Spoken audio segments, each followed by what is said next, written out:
meus amores e as amoras, tudo bem com vocês? Gente, o mundo tá louco, né? A gente tem muita coisa para pensar, tá realmente aí complicado, mas a parte boa de tudo isso é que nós estamos conseguindo pensar algumas questões da nossa sociedade, refletir sobre algumas ações que precisavam ser feitas, precisava ser feita essa reflexão, e agora por conta, né, de muitas coisas que ficam na nossa cara, que ficam evidentes, a gente acaba fazendo isso. E essas reflexões a qual eu falo são reflexões que normalmente viram temas de redação. Se você for pegar, por exemplo, uma lista de temas de redação, vamos falar do Enem, que está bem aberto, bem fácil de achar.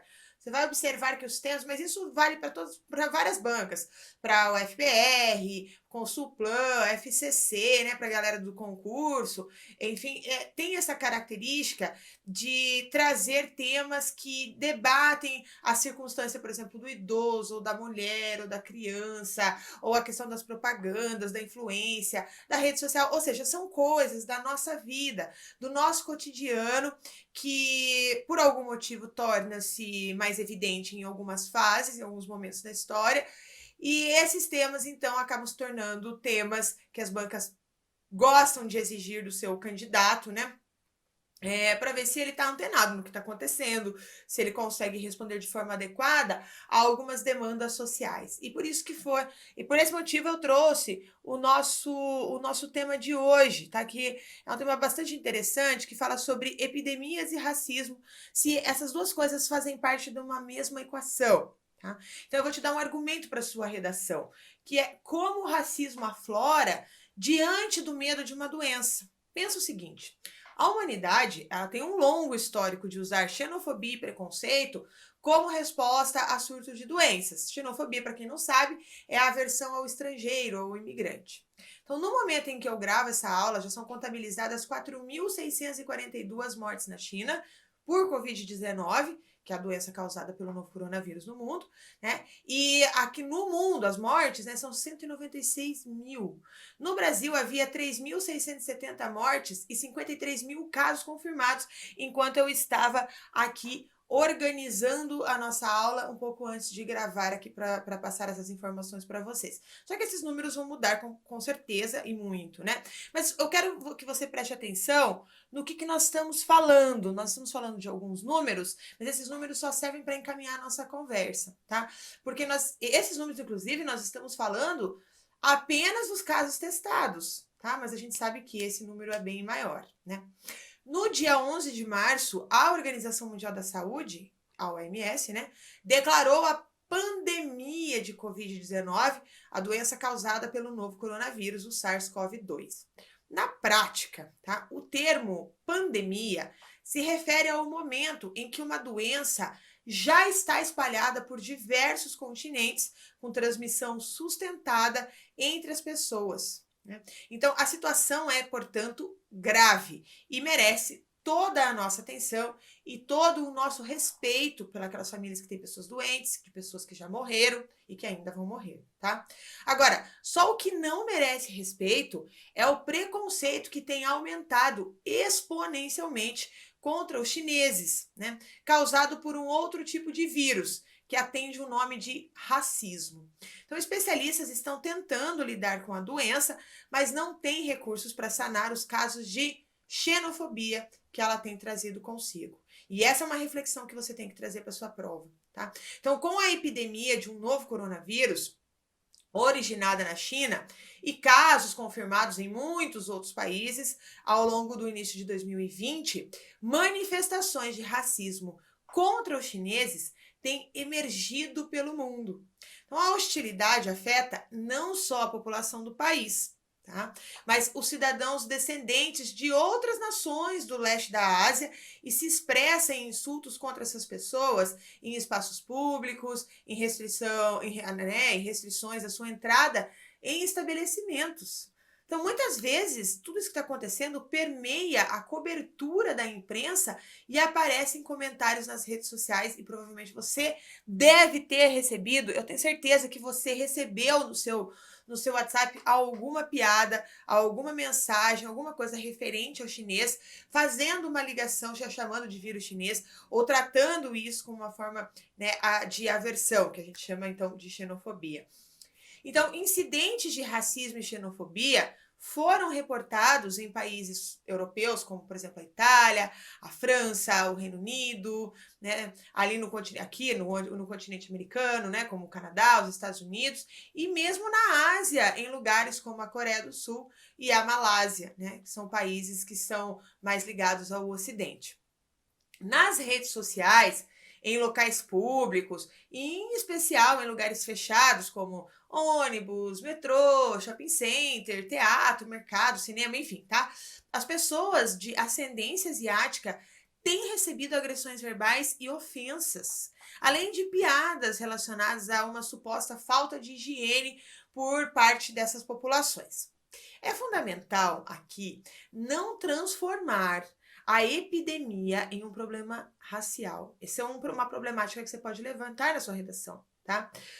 Transformar a epidemia num problema social. Ou imaginar, por exemplo, que a China seria um celeiro de doenças, tá? Não é. E você não pode sustentar esse tipo de argumento na sua redação. Veja que os chineses têm tanto a ver com essa história quanto nós mesmos. Na França, a hashtag Je ne suis pas un virus, tá? Que significa eu não sou um vírus, surgiu no final de janeiro de 2020 para denunciar agressões racistas contra a comunidade asiática do país, que aumentaram com a propagação do vírus.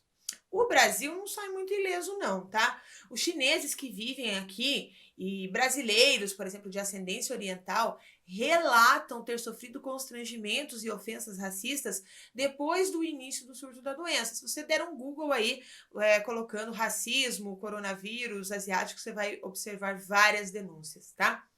Então, alimentado também pela desinformação e, em grande medida, propagada por notícias falsas sobre a doença, o preconceito tem levado a ações infundadas, como deixar de consumir produtos chineses e comida típica do país, assim como evitar contato com todas as pessoas que possuam traços orientais.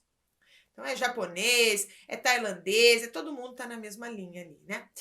Você já ouviu falar em perigo amarelo? Se você não ouviu, agora você vai saber. E se você já sabe o que é, enfim, já ouviu, pense que é uma forma, é uma possibilidade, uma ferramenta de você citar o perigo amarelo no seu repertório, né, lá na sua redação. Porque a capacidade de epidemias de ampliar as tendências e as tensões sociais é muito evidente, vocês já perceberam isso agora. Então, o pânico, ela gera uma enorme necessidade de apontar bodes expiatórios. Então, sempre que existe uma epidemia com uma localização geográfica muito precisa, existe também uma reação xenófoba bastante agressiva contra as pessoas que vêm dessas localidades. No caso dos chineses e os asiáticos em geral, a expressão perigo amarelo tem sido usada, não é agora, não é do coronavírus, na verdade ela tem sido usada desde o século XIX para caracterizá-los como ameaças às nações ocidentais. No surto, né, desse novo coronavírus, teve um jornal francês chamado Courrier Picard que chegou a usar a expressão em sua capa para tratar do assunto. Então, os chineses, orientais em geral, também foram alvo de preconceito em várias partes do mundo durante uma outra epidemia, que foi a SARS, né, que é a Síndrome Respiratória Aguda Grave, que foi surgida na China no início dos anos 2000, e também da gripe aviária, que também foi na década dos anos 2000. Então, e lembrando também mais lá para trás, a peste bubônica que atingiu países em meados do século XIX, tá? E também da época da Idade Média. Em Los Angeles, nos Estados Unidos, dezenas de imigrantes chineses foram mortos em um massacre em 1871, consequência do caldo de xenofobia que fora criado na época. Então, outras epidemias globais igualmente estimularam preconceito contra diferentes grupos étnicos ou minorias. Então, por exemplo, a gente teve a AIDS na década de 80 contra os homossexuais, a gripe A nos anos 2000 contra os mexicanos e latinos, né? E o ebola nos anos 2010 contra os africanos. Então não é só com os chineses, agora a gente está falando de chinês porque ficou mais evidente por conta do coronavírus, tá? Agora, veja, Como que os estereótipos antigos alimentam o preconceito? Você pode explicar isso na sua redação. Então, se é possível dizer que o coronavírus é de 2020, esse tipo de resposta humana diante de surtos ou epidemias é muito antiga. Então, várias doenças viraram, inclusive, metáfora negativa. O termo leproso, por exemplo, vem de um contexto em que essa doença admoestou boa parte da população e assim criou o estigma. Vocês vão lembrar lá das suas aulas de biologia na escola, mas o bacilo Mycobacterium leprae, também conhecido popularmente como mal de Lázaro, foi desde o século VI associado ao pecado, à desonra, ao castigo divino, tá até na Bíblia, tá? Era também vinculado a doenças de pele e também doenças venéreas. E foi assim que surgiu não a doença, mas o preconceito ao redor dela, pois supunha-se que o portador era um pecador. Todos somos, né? Mas enfim. Foi apenas em 1873 que a bactéria foi identificada pelo norueguês, né? Meu Deus. Pelo norueguês, é que o nome dele é esquisito. Armauer, não sei se é assim que fala, tá? Mas Armauer Hansen, que eu só lembro do sobrenome dele, é o Hansen. Inclusive, daí vem o nome científico hanseníase, tá? E com ele ali, as crenças que envolviam as doenças foram afastadas. Só o que não se afastou foi a conotação que o termo carrega. Ele continua a existir até hoje como uma praga social. O leproso. Né? O mesmo aconteceu com a peste negra. Ela também foi conhecida como peste bubônica. A epidemia atingiu toda a Europa no século XIV. A doença era transmitida por ratos, pulgas, que estavam, por sua vez, infectados com a bactéria Yersinia pestis. A pandemia tomou uma proporção jamais vista. Pelo menos até naquele momento, nunca tinham visto tanta gente morrer. Por conta dos problemas de saneamento básico que se tornavam estruturais com o crescimento urbano. 70 milhões de pessoas foram atingidas na Europa, ou seja, 1/3 da população europeia na época. Mesmo assim, a Igreja Católica entendeu como um castigo de Deus naquela época. Tá? E tratou de culpar os judeus, dizendo que se tratava de uma punição divina a esse grupo. O preconceito sobre essa população foi imenso. Os atos de fúria também. Até porque os padres costumavam afirmar que as pessoas afastadas estavam sendo igualmente destratadas pelo divino. Mais uma vez, né? É muito melhor culpar o outro do que reconhecer uma conta coletiva. Mas agora, se você quer uma tese perfeita para você defender, tá?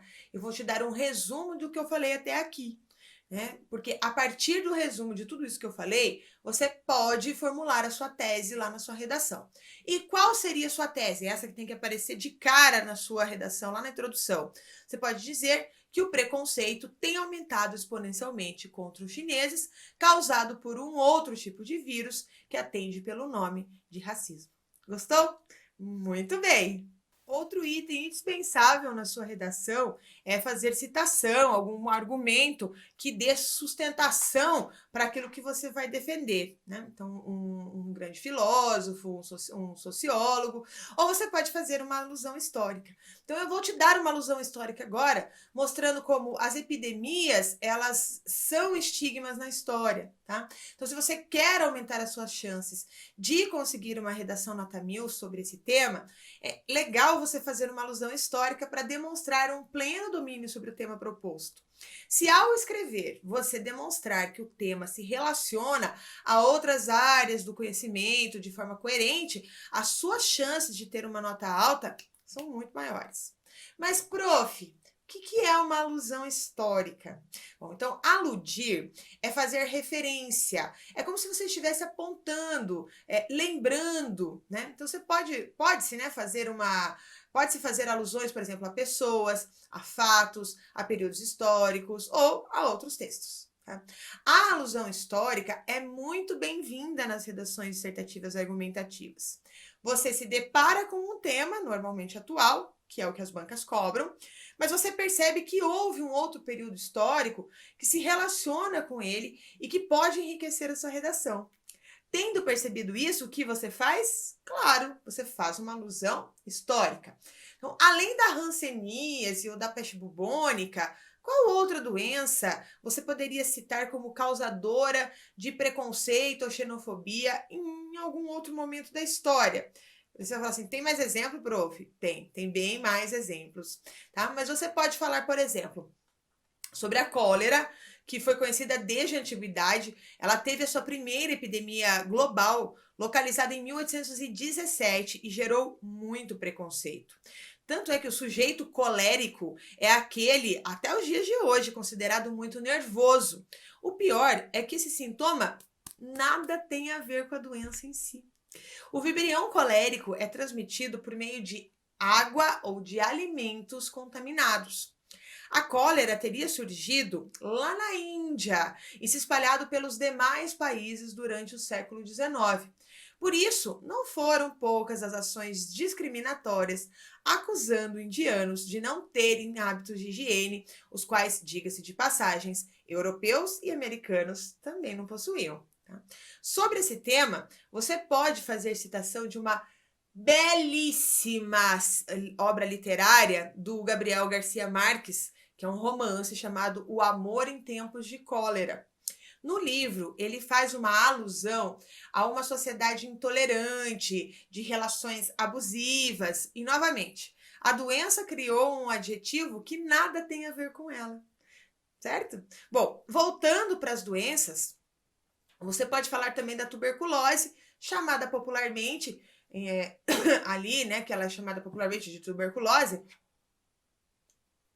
e de uma forma cada vez mais pejorativa, no século XIX, ela era chamada de peste branca, que criou uma imensa reação discriminatória contra os indivíduos que contraíam a doença, que deveriam ser, inclusive, apartados do convívio social. A moléstia tem registros desde os primórdios da humanidade, mas os primeiros relatos do surgimento dela datam do Egito Antigo, onde a tísica atingia mais negros e nativos escravizados que viviam em péssimas condições de existência. O combate foi acelerado a partir de 1882, depois da identificação do bacilo de Koch, que é o causador da doença. Se hoje ela é mais facilmente diagnosticada e curada, durante o século XIX na Europa, né, nas Américas e em especial no Brasil, ela era a que mais matava.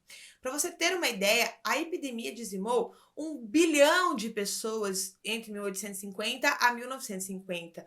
Então, de uma forma geral, ela foi então vinculada negativamente às classes mais vulneráveis e causou um imenso apartamento e discriminação social.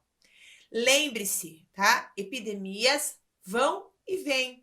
Os exemplos de grandes epidemias são muitos e não darei conta aqui de falar de todos, mas eu vou citar alguns para que você tenha dados para sua redação, né? Se caso você quiser deixar mais legal a sua redação, sempre dados é importante, tá? Os casos mais famosos são a varíola, que é uma doença que atormentou a humanidade por mais de 3.000 anos e cuja vacina só foi inventada em 1796. Nós também temos a gripe espanhola, que é o resultado de uma mutação do vírus da gripe, né, em 1918, que se espalhou rapidamente pelo mundo, matando em um ano pelo menos 50 milhões de pessoas. Temos também o ebola, que no ano de 2014 produziu um surto com o vírus dizimando na África entre 50% a 90% das pessoas que contraíram em questão de dias. Né?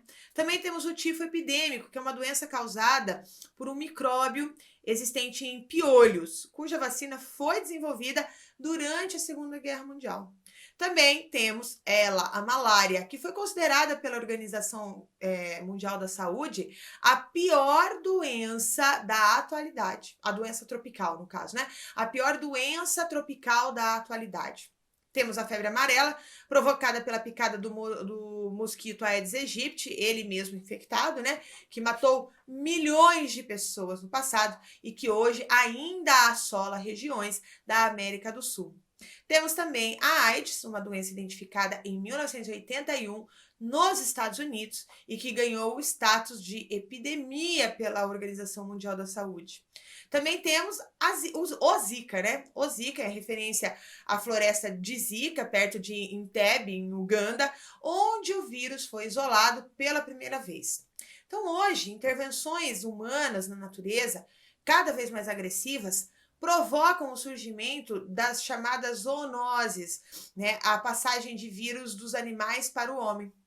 Perfeito? Então, essas são algumas citações. Uma outra coisa que você pode citar na sua redação são as hashtags racistas. Tá? A pandemia do novo coronavírus gerou um aumento de 900% nas mensagens de ódio contra a China, onde a Covid-19 foi detectada pela primeira vez, e os chineses em geral, na verdade, no Twitter.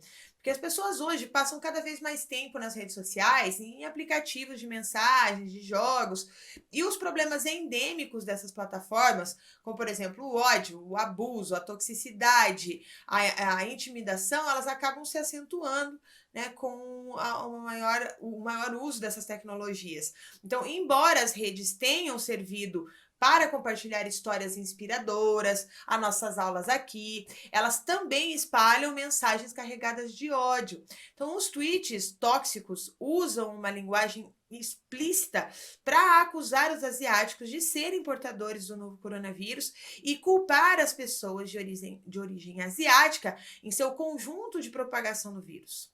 Segundo o texto, inclusive, né, aí, segundo as pesquisas, muita gente usa a hashtag racista como Kung Flu, né, Chinese Virus, Community Virus, né, comunista vírus, quando twitta sobre a pandemia. O tráfego em sites de ódio cresceu cerca de 200%, segundo o relatório da empresa israelense Light, tá, que aponta alguns veículos de comunicação como incentivadores desse tipo de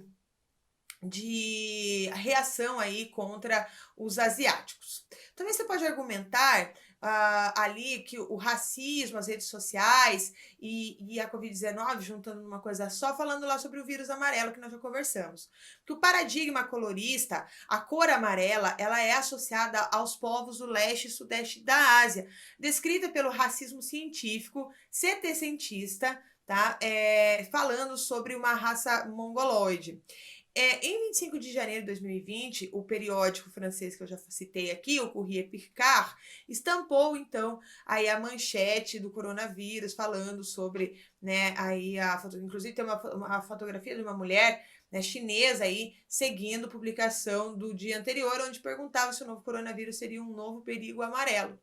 Então você pode trabalhar com essa questão, né, mais firmemente. A expressão perigo amarelo foi cunhada num contexto de paranoia anti-asiática no século XIX, que eu já expliquei, mas também estava presente nos debates abolicionistas aqui no Brasil, culminando na perseguição dos nipo-brasileiros durante o Estado Novo, que aconteceu aqui no Brasil entre 1937 e 1945. Então, a pandemia da Covid-19 fez despertar essa longa e invisibilizada história que relaciona o afeto e geopolítica atravessada pelo imperialismo, pelo racismo científico, como já descreveram importantes trabalhos aí no mundo acadêmico.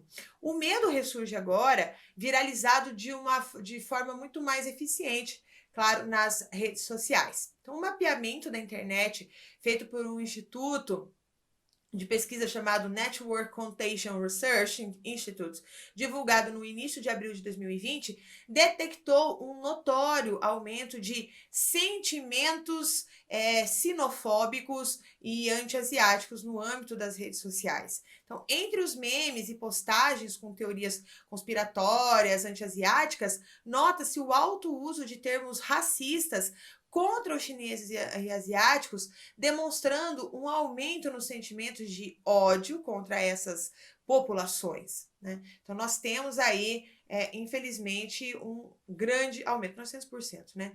Como mostra a pesquisa, inclusive, a circulação dos memes começou em espaços de nicho como a 4chan, que é uma plataforma virtual, não sei se você já conhece, que abriga a troca de conteúdo extremista e chegou às plataformas de alta visibilidade, como o Twitter, o Instagram, por exemplo, tá? Então, a partir desse ciclo de disseminação, o ódio que se difunde na rede contamina o mundo físico através dos crimes que vêm atingindo pessoas amarelas em espaços brancos. Então, você pode usar, inclusive, essa frase, né? Os crimes que vêm contagiando, atingindo pessoas amarelas em espaços brancos. O uso do termo historicamente pejorativo, tink, aponta, a pesquisa inclusive, comprova o retorno de um velho vocabulário racista.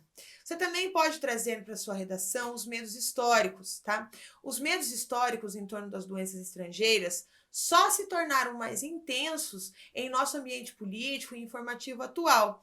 Apesar disso, as redes sociais têm trabalhado para conter a desinformação. O Twitter, por exemplo, baniu uma conta com muitos seguidores depois de ter identificado conspirações sobre a origem do coronavírus. Então, essa conta, inclusive, chegou a expor informações pessoais de um cientista chinês e sugeriu que a China estaria desenvolvendo uma arma biológica, né, sem conseguir comprovar essa afirmação. Tá? As conspirações subsequentes começaram a traçar ligações a espiões chineses, o que pode causar um forte sentimento anti-China entre as pessoas. Então, a ansiedade causada pela percepção da China como um poder rival à América do Norte e à Europa também colabora para este sentimento, tá? Bom, a partir da segunda metade do século XX, os chineses eles se tornaram os imigrantes modelo da América do Norte devido ao seu sucesso econômico. Então, contudo, a sua ascensão constituiu uma ameaça psicológica e econômica para as populações que outrora os ridicularizaram como menos humanos. Então, a gente vê aí muito conflito sendo gerado dentro de tendências racistas. Uma coisa interessante é você pensar que se você estiver em um país como os Estados Unidos ou o Brasil, é mais provável que você contraia, por exemplo, uma forte gripe comum do que um coronavírus. E é mais provável que você contraia qualquer doença dos seus próprios amigos e família do que de um imigrante ou um turista. Então, tomar precauções para a prevenção de doenças é muito mais útil do que mantê-lo saudável, né? Perdão, é muito mais útil para mantê-lo saudável do que evitar pessoas de ascendência asiática. E diante de tudo isso, a gente chega a uma triste conclusão. E essa triste conclusão, inclusive, é uma conclusão que eu trouxe aqui para você pensar e para você colocar na sua conclusão de redação. Mas, infelizmente, é uma triste conclusão. Porque cada uma dessas doenças que eu falei, elas guardam a sua história, a sua especificidade, o seu desenvolvimento.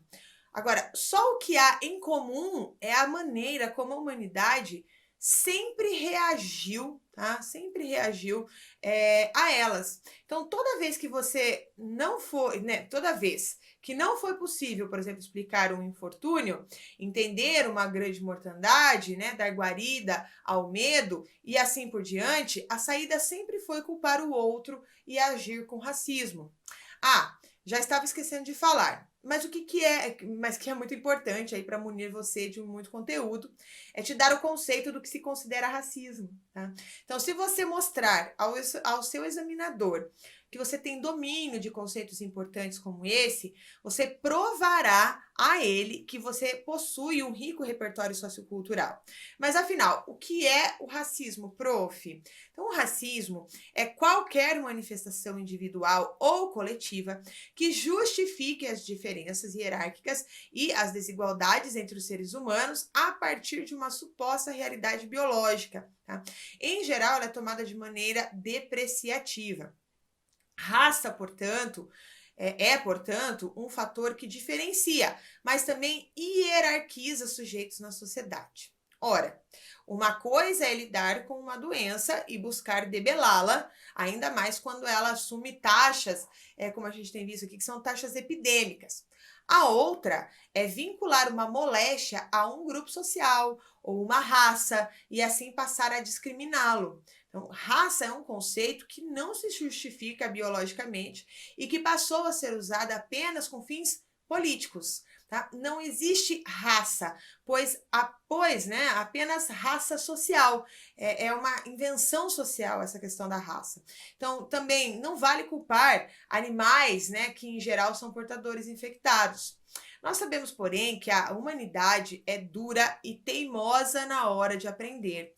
Em geral, a gente prefere repetir comportamentos, né, com racismo sendo uma das nossas maiores doenças sociais.